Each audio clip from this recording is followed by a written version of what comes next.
अगर आप हैं किसान या आजमाना चाहते हैं खेती किसानी का तरीका तो आपके लिए यह खबर है खास क्योंकि फर्रुखाबाद के किसान कम भूमि में ही मिश्रित खेती करके अपनी किस्मत को चमका रहे हैं। जी हाँ, एक साथ 5 फसलों को उगा कर के लगातार कमाई करते हैं तो दूसरी ओर खेत में कम लागत भी आती है। ऐसे समय पर फर्रुखाबाद के किसान एक तरफ ऊपर बड़े पौधे बैगन के तो दूसरी ओर शलजम, चुकंदर के साथ ही मूली और धनिया की भी फसल एक ही खेत में उगा रहे हैं। ऐसे समय पर सबसे पहले बैंगन की फसल तैयार हो रही है तो दूसरी ओर अब धनिया का अंकुरण हो रहा है। वहीं पहले से शलजम और चुकंदर की भी जमकर बिक्री हो रही है। ऐसे समय पर देखिए क्या कुछ कहते हैं फर्रुखाबाद के किसान।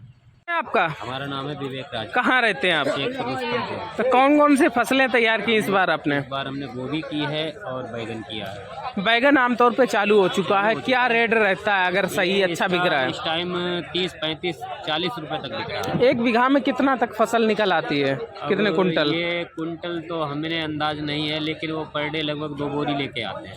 आराम से आते हैं। तो आमतौर पे लागत कितनी आती है एक बीघे में? लागत इसमें ज़्यादा नहीं है, लगभग 5,000 रुपये तो मान ही लीजिए आप। अगर अच्छे रेट बिकता है अगैती फसल तैयार की है तो एक बीघा में कितने हज़ार खो जाती है? इसका कोई भाव क्लियर नहीं है क्योंकि पैसा चढ़ता उतरता रहता है। जैसे फिर भी 30,000 तो मान ही लीजिए आप। मतलब कि अगर सब्जियों की फसल करते हैं तो फायदा तो लगभग हो फायदा तो जाता रहता ही है, फायदा क्यों नहीं रहता है। है। आमतौर पे क्षेत्र में कौन कौन सी फसलें होती हैं सब्जियों में? हमारे यहाँ गोभी होती है, बंद गोभी होती है, बैगन होता है, चुकंदर होता है, अच्छा। मटर भी होती है। कमाई है जारी। उत्तर प्रदेश के फर्रुखाबाद से लोकल 18 के लिए सत्यम गटियार की रिपोर्ट।